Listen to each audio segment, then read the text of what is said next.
अपनी इसी चर्चा को आगे बढ़ाते हुए अब बात करते हैं दुर्गा कवच के पाठ के बारे में। नवरात्र में दुर्गा कवच का पाठ करने से आपको कौन कौन से फायदे मिल सकते हैं, आइए जानते हैं। बताइए पंडित जी।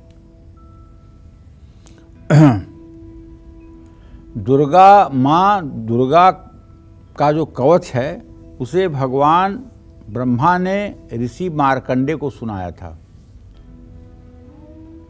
इस कवच में कुल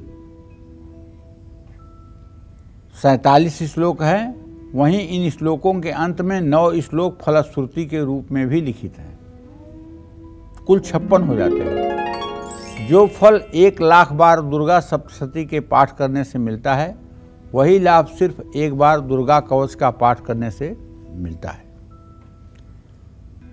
ओम प्रथमं शैलपुत्री च, द्वितीयं ब्रह्मचारिणी, तृतीयं चंद्रघंटेति, कुसुमांडे, चतुर्थकं पंचमं स्कंधमातेति, षष्ठं कात्यायनी च, सप्तमं कालरात्रिति, महागौरी चाष्टमं, नवमं सिद्धिदात्री च। नवदुर्गा प्रकृतिता उक्तानि तानि नामानि ब्रह्मणैव महात्मना अग्निनां दह्यमानस्तु शत्रुमध्ये गतोरणे विस्मये दुर्गमे चैव भयार्ता शरणं गता न तेषां जायते किंचित् असुरं संकरेणापदस्पृशामि सो दुःखं भयं नहीं अस्तु भक्त्या श्रुतां नूनां तेषां वृद्धि प्रजायते ये त्वां रक्ष देवी। तो कहने का मतलब ये है कि देवी कवच का जो पाठ है, अगर ये देवी कवच का पाठ सिद्ध हो जाए तो आदमी की स्थिति होती है यम यम चिंतयते कामम तम तम प्राप्नोत निश्चितम। मतलब मन में आपके कोई विचार आए नहीं कि वो आपके सामने प्रकट हो जाए। और दुर्गा कवच सिद्ध कब होता है? जब इसको सुबह शाम नियम के साथ किया जाता है।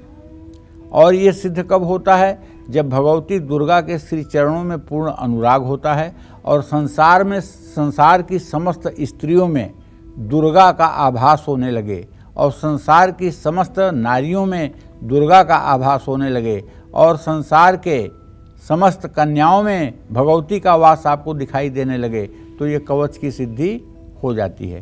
ध्यान रखिएगा।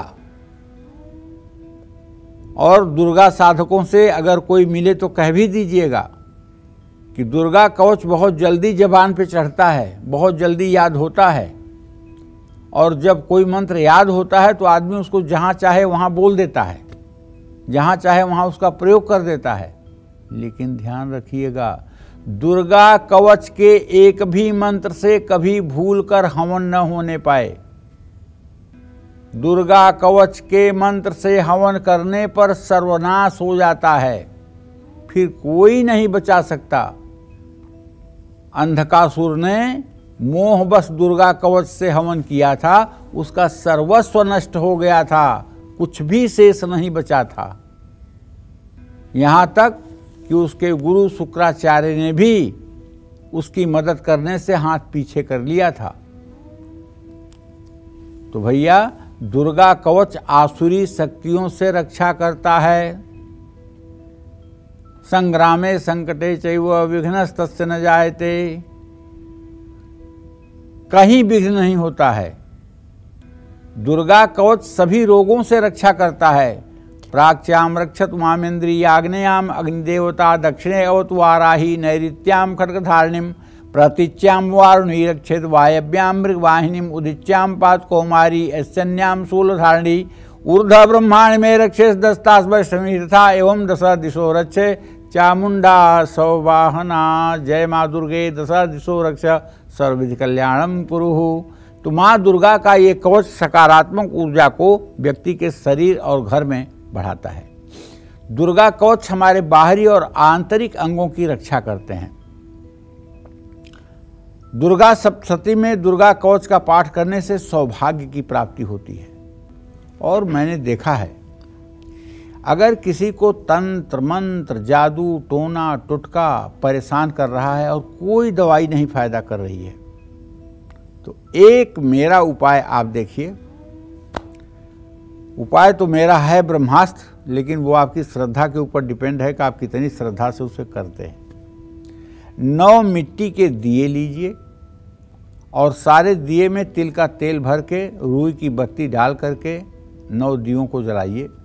वहाँ एक सिंहवाहिनी दुर्गा की प्रतिमा स्थापित कीजिए चौकी पर, और दुर्गा जी का पंचोपचार राजोपचार षोडशोपचार पूजन कर लीजिए।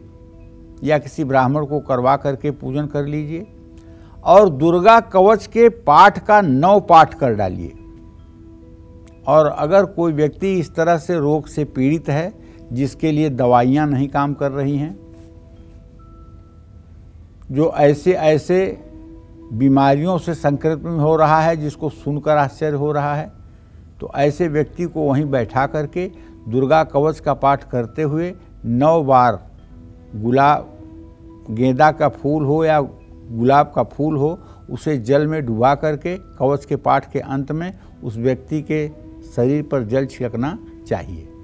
अगर ये उपाय 9 बार हो जाए और 9 दिनों तक लगातार हो जाए तो चाहे जितने बड़े अभिचार से दूषित व्यक्ति होगा उसे भी राहत मिल जाएगी, इसमें कोई दो राय नहीं है। जय मां विंध्यवासिनी।